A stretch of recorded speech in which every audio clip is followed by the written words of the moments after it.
말씀 누가복음 1장 26절부터 38절까지의 말씀인데요.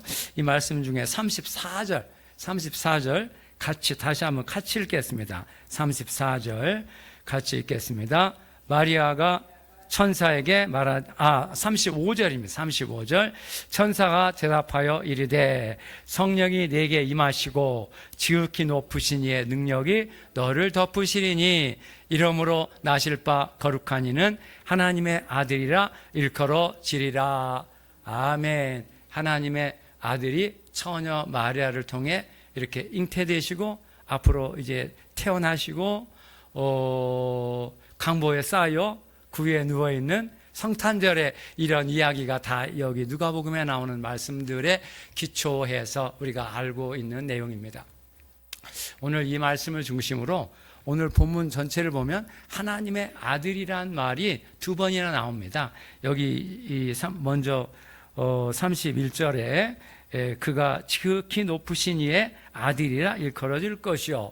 여기서는 지극히 높으신 이, 누구를 가리키는 그런 표현입니까? 하나님이죠. 하나님을 또 다리 지극히 높은, 가장 높은 곳에 계신 영광의 하나님, 권능의 하나님, 생명의 하나님, 영원하신 하나님, 거룩하신 하나님, 그 하나님을 표현하는 이런 수식어들이 많이 있죠. 그 하나님의 아들이라 일컬어질 것이요, 이렇게 표현을 했고, 오늘 35절의 말씀에서는 구체적으로 태어나실 바 거룩한 이는 하나님의 아들이라 일컬어질 것이라.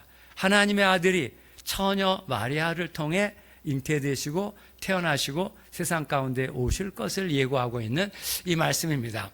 그래서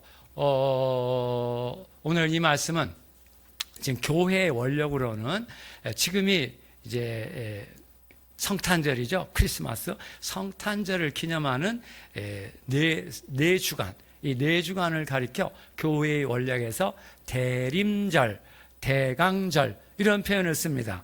그래서 유럽의 교회들을 통해서 이제 그런 교회의 원력이 이루어졌는데 11월 마지막 주 네 번째 목요일, 11월 네 번째 목요일 날 그들은 추수감사절 명절을 지키고, 이 추수감사절이 지난 첫 주부터 추수감사절이 지난 첫 주부터 이제 성탄절이 오기 전주까지 4주를 가리켜 대림절, 주님의 강림을 이제 기대하고 또 대망하는 절기다. 또 주님의 대강절, 그러니까 강림이라는 말도 주님의 오심. 그러니까 하나님의 아들이 전에는 우리와 같은 똑같은 사람으로 또 오셨고 육신으로 오셨습니다. 사람이 어떻게 세상에 오게 되는 것이죠? 사람이 어떻게 세상에 오게 됩니까? 부모님을 통해서, 특별히 어머니의 태에 임신, 잉태되고, 그리고 10개월이라는 그런 때가 차면 인간으로 이렇게 해산을 해서 출생을 하게 되지 않습니까? 하나님의 아들도 이렇게 사람이 태어나는 방식으로 동일하게 잉태된 어머니 마리아를 통해 잉태되셨고, 또 일정 기간 임신의 기간을 거치고 인간으로 태어나게 된 이런 우리와 동일한 인성이라고 부르는 사람의 존재로 세상에 사셨다고 하는 이런 것을 가장 생생하게 나타나는 성경 구절이 이 부분의 말씀입니다. 그런데 그 하나님의 아들과 보통 인간과 다른 근본적으로 다른 한 가지 점이 있는데, 사람들은 이렇게 어머니의 태에 임신할 때 누가 또 있어야 됩니까? 아버지, 인간 아버지가 있어서 그렇게 어머니를 통해 임신이 이루어지고 또 출산을 하고 사람이 세상에 한 생명으로 이렇게 출생하게 되는 것이죠. 그런데 오늘 말씀에 보면 하나님의 아들은 인간 아버지의 개입이 없이 하나님의 개입이라고 하는 이 특별한 하나님의 주권적인 역사를 통해서 처녀, 그래서 오늘 본문에 보면 처녀라는 단어가 한글 성경에는 3번이나 나오죠. 처녀라는 단어가 3번이 나옵니다. 그런데 그 처녀가 잉태해서 아들을 낳게 될 것이라는 천사의 음성이 지금 말을 듣고 있지 않습니까? 그래서 마리아 자신도 아니 나는 남자와 관계한 적이 없는데 남자를 모르는데 어떻게 이런 일이 일어날 수 있겠습니까? 그랬더니 그 천사가 대답하는 말씀이 오늘 저 여러분들과 같이 한번 더 읽었던 35절에 나오고 있습니다. 성령이 내게 임하시고 지극히 높으신 자의 권능이 너를 덮으시리니 그러므로 태어나실 바 거룩한 자는 하나님의 아들이라 일컬어지리라.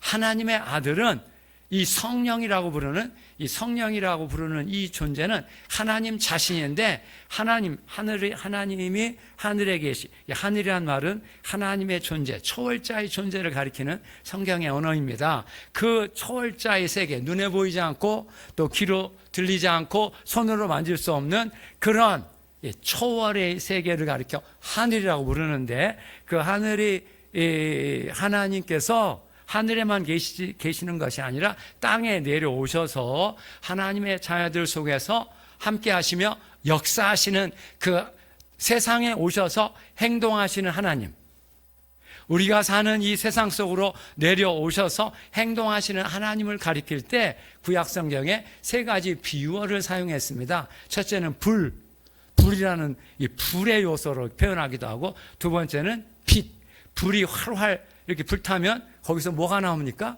빛이 나오죠? 빛. 그래서 불, 빛. 그 다음에 세 번째 영. 이 영이라는 단어는 기본적으로 바람이라고 하는 단어와 연결되어 있는 의미인데 이렇게 불, 빛, 영으로 하나님의 백성들의 삶의 자리에 오셔서 함께 계시며 그들 가운데 치유하시고 채워주시고 축복하시고 인도하시는 이런 역사를 이스라엘의 역사 속에서 나타내셨고 경험하라. 이스라엘 백성들은 그걸 경험하게 됐습니다. 그래서 그 경험하고 하나님의 계시를 통해서 그렇게 하나님의 역사를 표현할 때 불, 빛, 영 이런 용어를 통해서 표현했던 것입니다. 그래서 다니엘 7장 9절 10절에도 보면 하나님은 지금도 불타고 있다, 이런 불타고 있는 존재로 묘사되고 있습니다. 그의 보좌는 불꽃 같다. 이게 불이 활활 타면 불이 마치 꽃이 피우듯 이렇게 불꽃이 일어나는 이런 그 영상으로 표현하는 것이죠. 그래서 불꽃 같고 그 보좌의 바퀴는 타오르는 불 같고 막 불이 활활 타오르는 불 같고 그 보좌로부터 불이 강같이 흘러나오고 있다. 할렐루야. 하나님의 존재가 지금도 불타고 계시다는 것입니다. 그 불은 어떤 불이겠습니까? 그 하나님을 경외하고 신뢰하고 순종하는 사람들에게는 무슨 불이 되겠습니까? 생명의 불, 치유의 불, 축복의 불이 될 것입니다. 할렐루야, 할렐루야. 그래서 경외하고 신뢰하고 순종하는 하나님의 자녀들에게는 그렇게 불이 역사하지만 그러나 거부하고 반대하고 배척하는, 그 하나님을 대적하고 하나님의 원수로 행하는 이런 사람들을 향해서는 그 불이 무슨 불이 되겠습니까? 심판의 불이, 심판의 불, 책망의 불, 이런 그 불이 될 것입니다. 아무튼 이렇게 인간 아버지의 개입이 없이 어떻게 사람이 태어날 수가 있냐? 이성적으로, 합리적으로, 과학적으로는 불가능한 일이죠. 불가능한 일입니다. 그런데 하나님께는 불가능이 없으시다는 거예요. 그래서 성령이 내게 임하시고 지극히 높으신 자의 능력이 너를 덮으시리니 그러므로 태어나실 바 거룩한 자는 하나님의 아들이라 일컬어지리라. 할렐루야, 할렐루야. 이렇게 예수 그리스도의 오심 속에 하나님의 놀라운 기적의 역사, 인간으로는 상상할 수가 없는. 그래서 이제 하나님을 믿지 않는 사람들은, 특히 성경 학자들은, 아니 인간이 어떻게 인간 아버지의 개입이 없이 사람으로 태어날 수 있느냐, 이런 것들은 실제로 일어난 사건들이 아니고 그냥 그 어떤 교훈을 전달하기 위한 신화적 진술이다, 신화에 해당하는 내용이다 라고 이렇게 표현을 해왔습니다. 그들은 믿지 않기 때문에 보이지 않는 하나님께서 이렇게 그 기적으로 하나님의 전지전능하신 능력으로 이렇게 역사하신다는 것을 믿지 못하니까 이런 것들이 세상에 일어날 수 없는 일이라고 단정하고, 이런 표현들은 신화적인 표현이라고 이렇게 오해를 하고 있습니다. 그렇지 않습니다. 하나님은 그래서 나중에 천사가 마리아에게 또 말하지 않습니까? 하나님의 모든 말씀은 어떻다고요? 하나님의 모든 말씀은 능치 못하심이 없느니라. 할렐루야. 천지를 창조하신 하나님께서 죽은 자도 살리시고 나병한 자 깨끗게, 중풍병자 일어나게, 또 이 풍랑이는 바다 한복판 걸어서 그 가운데 오시고 제자들에게 그 놀라운 영광도 나타내는 이런 역사를 복음서에 보면 예수 그리스도를 통해서 이루어 이렇게 행하지 않으셨습니까? 이와 같이 하나님의 모든 말씀은 능치 못하심이 없는 하나님의 권능으로 처녀 마리아를 통해서 하나님의 아들이 잉태되고 또 태어나시고 자라나시고 주님의 때가 차서 공생의 사역을 감당하게 되셨던 그런 하나님의 기적의 역사가 예수의 출생과 관련해서 그 속에 포함되어 있다는 것을 지금 말씀하고 있습니다. 할렐루야. 할렐루야. 이러한 하나님의 기적의 역사는 오늘날도 마찬가지. 그 하나님을 정말로 경외하고 신뢰하고 순종하는 주님의 자녀들의 삶 속에서 그렇게 역사하시는 것입니다. 할렐루야. 할렐루야. 그 하나님의 아들을 통한 하나님의 그런 놀라운 기적의 역사, 표적의 역사, 은혜의 역사가 여러분들의 삶 속에 풍성하게 나타나게 될 줄로 믿습니다. 할렐루야. 할렐루야. 우리가 이제 성탄절을 지금 이제 준비를 하고 있는 기간이지 않습니까? 성탄절은 무슨 그 명절입니까? 어떤 명절입니까? 우리가 잘 알고 있죠?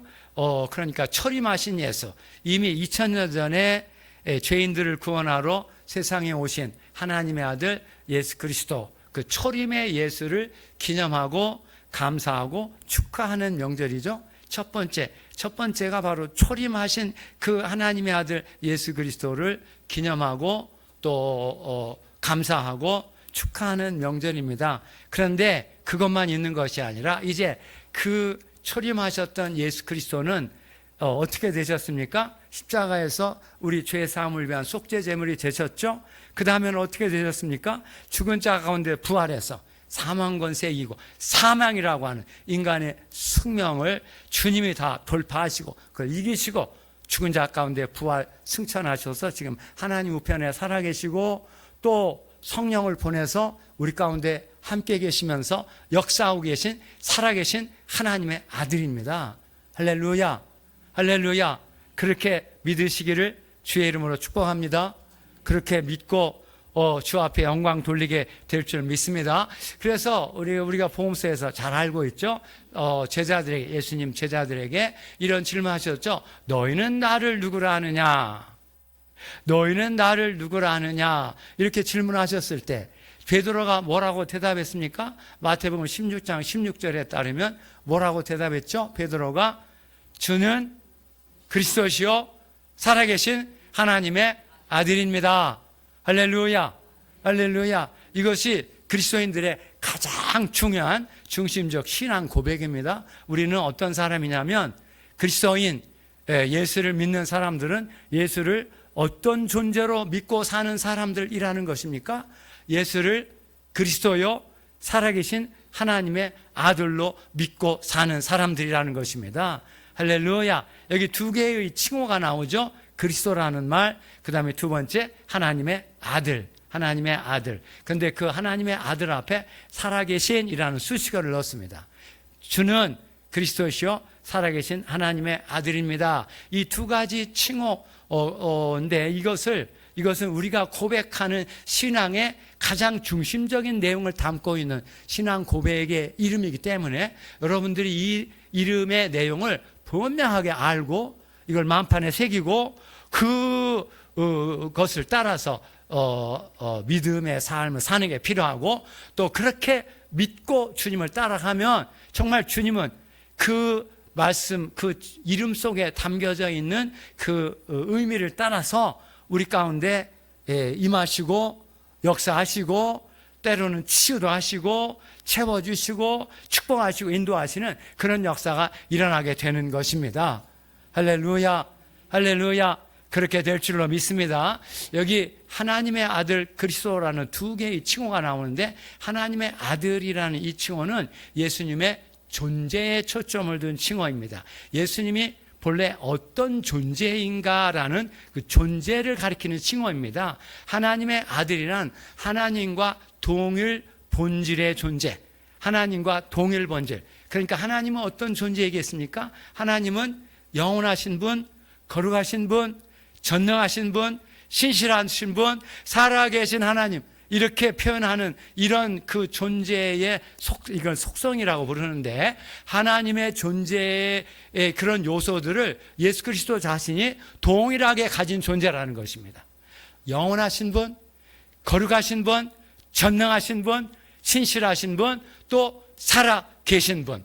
할렐루야, 할렐루야. 이렇게 하나님과 동일 본질의 존재이지만 한 가지 하나님과 또 다른 점이 있습니다. 사람이 되어서, 사람은 어떤 존재죠? 사람은 우리와 이거 똑같이 이렇게 혈과 피로 이렇게 구성되어 있는 혈과 육이죠. 혈과 육. 소위 신체를 가진 존재. 신체 안에 영혼이라고 부르는 보이지 않는 존재가 이렇게 불가분리적으로 결합되어 있는 존재가 사람이지 않습니까? 그래서 창세기 2장 7절 사람의 그 창조, 사람을 창조하실 때 그 말씀이 어떻게 진행되죠? 하나님이 흙으로 사람을 지으시고, 흙으로, 이 흙이 육신입니다. 육신.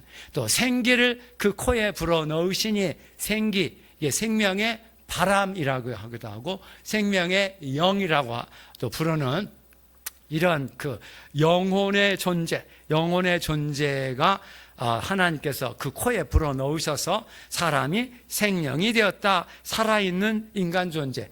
인간은 어떤 거예요? 이렇게 육신의 존재이면서 그 육신 안에 영혼이 있기 때문에 이렇게 지정의 생각을 하고 또 어떤 감정이 있고 의지가 있고 내가 이렇게 해야지 결단하고 행동을 하고 이런 그 소위 인격이라고 하는 지정의의 이런 존재를 내 영혼 속에 갖고 있는 존재가 아닙니까?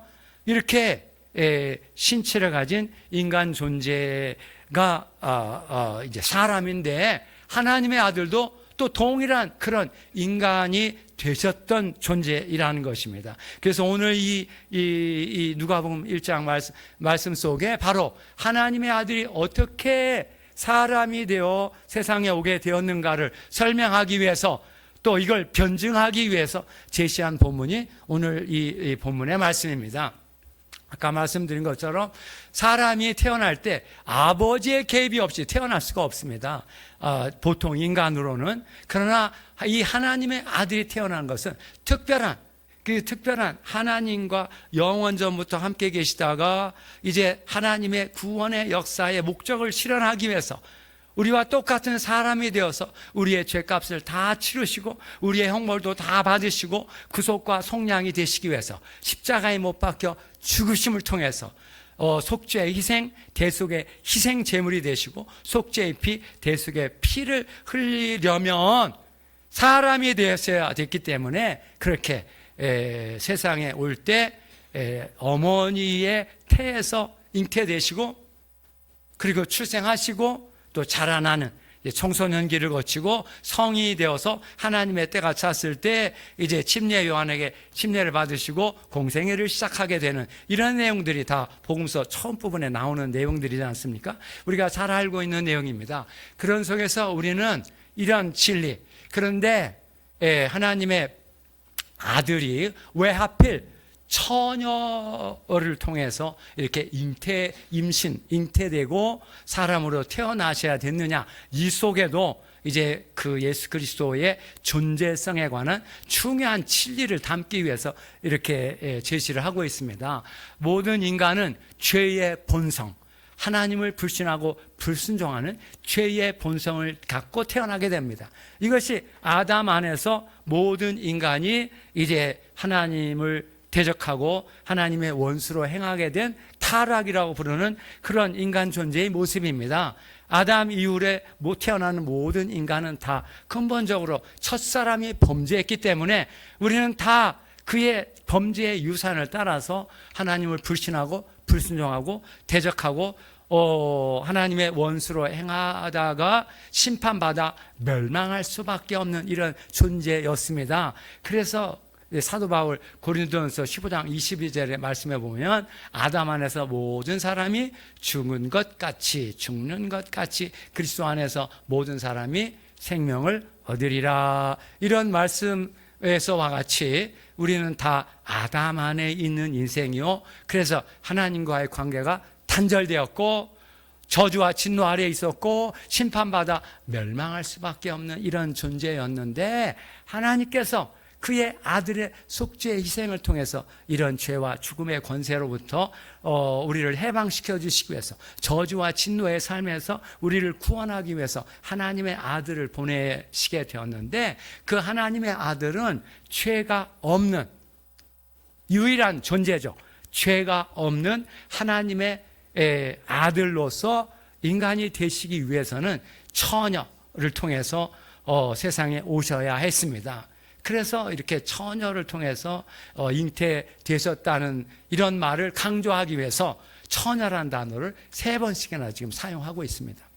성경에 나오는 이렇게 3번씩 나오는 단어라든지 어구, 문장, 사건 이런 것들은 너무나 중요하기 때문에 한 번도 아니고 두 번도 아니고 3번이나 이렇게 사용하는 이런 중요성을 나타내는 표현입니다. 할렐루야. 할렐루야. 그래서 이제 하나님의 아들이 그렇게 죄 없으신 점없고 흠없는 그런 어린 양이 되시기 위해서는 처녀를 통해서 태어나는 것이 필요했기 때문에, 그래서 이제 천사를 통해서 마리아를 찾아가 너를 통해 하나님의 아들이 태어나게 될 것이다 라고 지금 말씀하고 있는 것입니다.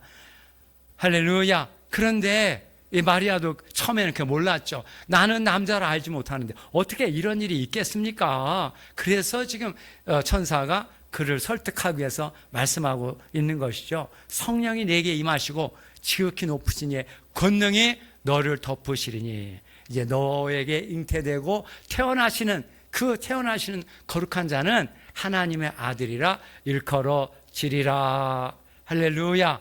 그래서 하나님의 아들이 전에는 이렇게 사람으로 오셨고 육신으로 오셨습니다. 우리와 똑같은 이런 신체의 존재로 오셨지만 그분만은 죄가 없으신 분이었습니다. 그래서 우리의 죄와 저주와 진노와 질병 이런 모든 죄의 결과들을 다 짊어지시고 십자가에 못 박혀 죽으심으로써 그의 생명의 희생을 통해서 이렇게 속죄의 제사를 드리는, 믿음으로 말미암는 속죄의 제사를 드리게 된 것입니다. 할렐루야. 할렐루야. 그래서 우리가 이제 하나님의 아들이 처음 세상에 오셨을 때 사람으로 오실 때의 이 모습을 우리 마음에 새기면서, 그렇게 사람으로 세상에 오셔서 십자가에 못 박혀 구속과 속량이 되신 그 주님은 그 다음에 어떻게 되셨다고 했습니까? 그 다음에는 죽은 자 가운데서 부활하여 하나님 우편에 앉으셨고 하나님 영광에 들어가셨고 하늘과 땅의 모든 권세를 받으셨고 구원의 유일한 반석이 되셨습니다. 그 유일한 반석이 되신 예수 그리스도로부터 이제 보혜사 성령님, 약속하신 성령님이 오늘 우리에게 임해서 이제 하나님의 아들이 이제 두 번째로 오실 때는 이와 같이 영이라고 하는 이런 존재. 영은 어떤 존재입니까? 보이지 않습니다. 또 어떤 인간의 말을 하시는 분이 아니기 때문에 귀로, 청각으로 그분의 말씀을 들을 수가 없습니다. 또 그분은 사람이 아니시기 때문에 우리가 이렇게 만질 수도 없죠. 그러니까 과학적으로, 합리적으로는 그분은 안 계신 존재입니다. 증명할 수가 없으니까 안 계신 존재입니다. 그러나 그분은 안 계신 존재가 아니고 그분만이 영원한 존재고 진정한 존재고 유일한 존재성을 가진 그런 존재인 것입니다. 그래서 우리는 이 성령으로 오시는 하나님의 아들을 우리는 정말 이분을 믿고 이제 체험을 해야 됩니다. 성령으로 오시기 때문에 보이지 않습니다. 또 만질 수 없습니다. 있다 없다 증명되는 분도 아닙니다. 그래서 세상은 그를 보지도 못하고 알지도 못한다고 했습니다. 요한복음 14장 16절에 내가 아버지께 구하겠으니 아버지께서 또 다른 보혜사를 너에게 주사 영원토록 함께 있게 하시리니, 영원토록 그 보혜사가 성령이라고 부르는 다시 오시는 예수, 쉽게 말하면 다시 오시는 예수, 두 번째 오시는 예수입니다. 그 하나님의 아들이 두 번째 오실 때는 이렇게 성령으로 오시는데, 그는 진리의 영이라, 진리의 영, 우리로 하여금 진리를 알고 진리가 너희를 자유하게 하리라. 자유와 생명과 축복과 은혜를 이 진리의 영을 통해서 우리에게 공급해 주시는데, 우리가 이 모든 것들을 이제 체험을 해봐야 이제 분명하게 알 수가 있는 부분이기 때문에 우리가 체험하기 위해서 어떻게 해야 되겠습니까? 여러분들도 정말 그 성령으로 오시는 하나님의 아들을 정말 믿고 믿는 자에게 주시는 그런 그 구체적인 생명과 은혜와 선물을 이제 받는 것이 필요합니다. 그는 진리의 영이라. 세상은 그를 보지도 못하고 알지도 못한다. 그 세상 사람들은 그 하나님의 아들, 성령으로 오시는 하나님의 아들을 받을 수가 없다고 말씀하십니다. 그들은 능히 받을 수가 없다. 왜냐하면 보지도 못하고 알지도 못합니다. 그러나 너희는 그를 아나니, 예수를 믿고 따라가는 예수의 제자들에게 너희는 그를 아나니 그는 너희 곁에 거하시고 너희 속에 계시겠습니다. 성령이 너희 곁에도 계시고 속에도 계신다는 거예요. 그러니까 이 다시 오시는 예수님이 곁에도 계시고 속에도 계신다. 할렐루야, 할렐루야. 그래서 우리가 이 성탄절을 맞이하면서 이제 먼저 초림하셨던, 사람으로 오셨던 하나님의 아들 예수 그리스도를 바라보고 또 그분을 기념하고 기억하고 또 감사하고 축복하고 하는 이런 일도 하면서, 더 중요한 것은 그 예수께서 지금은 부활 승천하셨고 하나님 우편에 살아계신 그 주님이 약속하신 성령님, 보혜사 성령님을 우리에게 보내서 우리와 영원토록 함께 계시면서 우리 곁에도, 그분은 근본적으로 초월자이시기 때문에 우리 곁에 우리와 다른 초월의 세계에 살아계신 분입니다. 그런데 그 주님이 오늘 우리에게 오셔서 우리 안에 영혼 속에 우리와 함께 계시면서 살아계신 분이기 때문에 우리는 그분의 역사하심을 따라서 정말 성령께서 나와 함께 계시는구나, 하나님의 아들이 나와 함께 계시는구나 하는 것을 깊이 이제 체험하고 깨닫고 확신할 수가 있게 되는 것입니다. 할렐루야, 할렐루야. 그래서 다시 오시는 예수님을 가리켜 재림의 예수라고 부르죠. 재림하시는 주님은 이미, 재림의 역사는 이미 시작되었다, 이렇게 말할 수 있습니다. 성령을 통해서 보이지 않는 그 성령께서 오늘 우리 가운데 오셔서 우리와 함께 계시고 우리에게 말씀하시고 가르치시고 또 능력으로 역사하시고 치유하시고 인도하시는 그런 역사가 이제 그 눈에 보이지 않는 성령을 통해 이루어지는 이러한 생명의 역사가 그 성령을 통해서 이루어지는 것뿐만 아니라, 이제 주님의 오심은 이제 마지막 주님의 재림이라고 부르는 그 마지막 통해서 이루어지게 될 터인데, 그 마지막은 어떻게 오시겠습니까? 모든 만유의 심판자로 오시게 될 것입니다. 우리의 삶의 모든 내용을 놓고 우리 그리스도인들도 주님의 심판대 앞에 서게 될 것이다. 이게 고린도후서 5장 10절에 나오는 말씀이고, 또 로마서 10장 14절에 보면 우리 모두가 다 하나님의 심판대 앞에 설 것이다, 이렇게 경고하고 있는 내용이죠. 믿지 않는 사람들은 다 하나님의 심판대 앞에 심판받고 다 불못에 영원한 멸망의 장소인 불못에 던져지게 될 것입니다. 그런데 이제 하나님의 자녀들은 예수 그리스도 보혈의 은혜를 통해서 그 심판을 통과하고 이제 주님과 함께 새 하늘과 새 땅, 새 예루살렘이라고 부르는 영원한 천국에 들어가게 될 것입니다. 할렐루야. 그래서 이 성탄절은 그 주님이 이루실 마지막 재림의 역사, 만유를 심판하시고 모든 대적들을 다 심판의 불못에 던져 넣으시고, 그리고 주님을 의지한 하나님의 자녀들에게는 새 하늘과 새 땅, 새 예루살렘의 영원한 축복, 영원한 천국으로 인도하시는 것을 그걸 기대하고 또 그걸 맞이하고 그걸 내 마음에 다시 새기고, 하나님 제게도 정말 새 하늘과 새 땅, 새 예루살렘에 대한 믿음을 주세요. 믿음을 주세요. 할렐루야. 할렐루야. 그 믿음이 있어야 여러분들이 이 사망의 권세를 이길 수가 있습니다.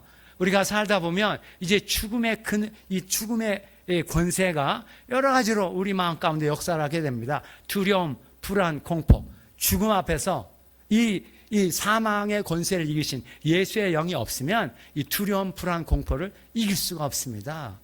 인간의 영혼이 그렇게 약하기 때문입니다. 또 열등감, 패배감, 무력감, 원망, 불평, 수군거림, 염려, 근심, 걱정, 이렇게 우리의 영혼을 위축되게 오그라들게 주저앉게 만드는 이러한 흑암의 역사, 어둠의 역사, 사탄 마귀의 역사가 우리를 공격해서 거기에 굴복하여 살 수밖에 없습니다. 누가 없으면?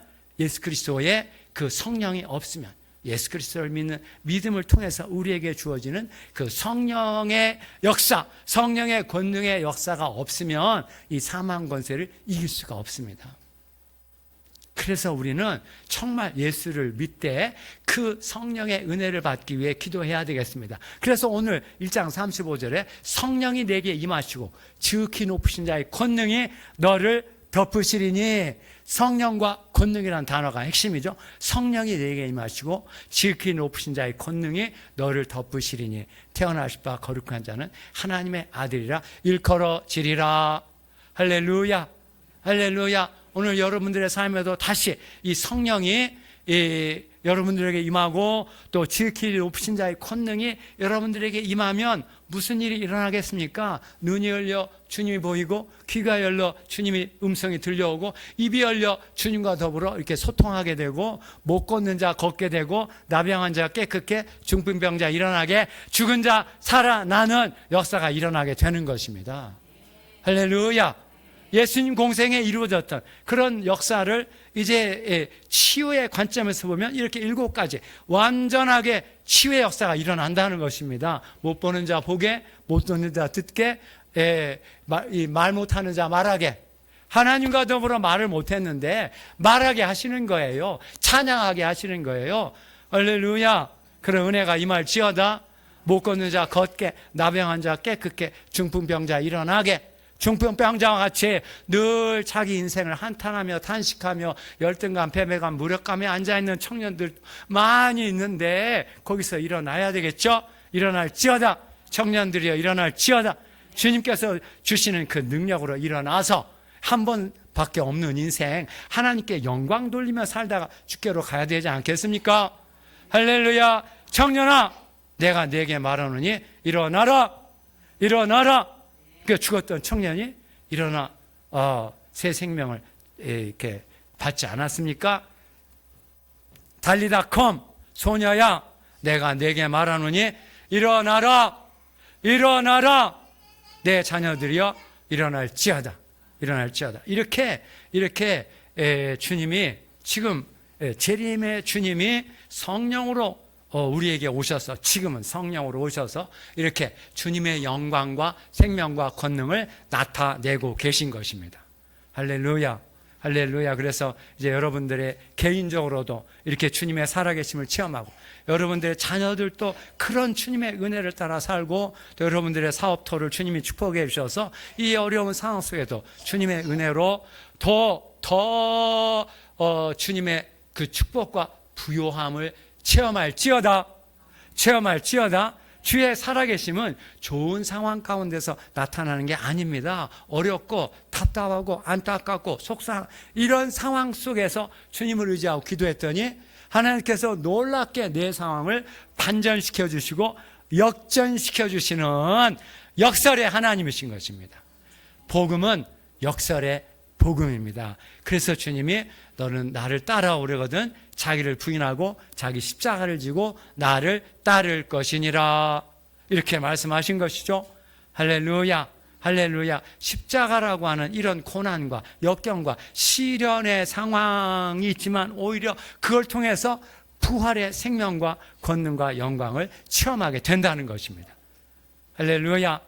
그렇게 될지어다 될 줄로 믿습니다. 그래서 오늘 이 말씀에 기초해서 하나님, 저와 또 저희 가족과 저희가 관계된 이런 모든 사람들 가운데 이렇게 하나님의 아들을 다시 맞이하는, 하나님의 아들이 전에는 사람으로 오셨지만 이제는 성령으로, 눈에 보이지 않는 영원한 생명으로 오시는데, 하나님, 제가 그 성령으로 오시는 주님을 충만하게 받게 하시고 맞이하게 하시고 체험하게 하시고 깨닫고 확신하고 성령 충만하게 이 어려운 세상을 승리하며 사는 하나님의 자녀들 되게 역사해 주세요. 역사해 주세요. 축복해 주세요. 축복해 주세요. 그렇게 기도하시기를 주의 이름으로 축복합니다.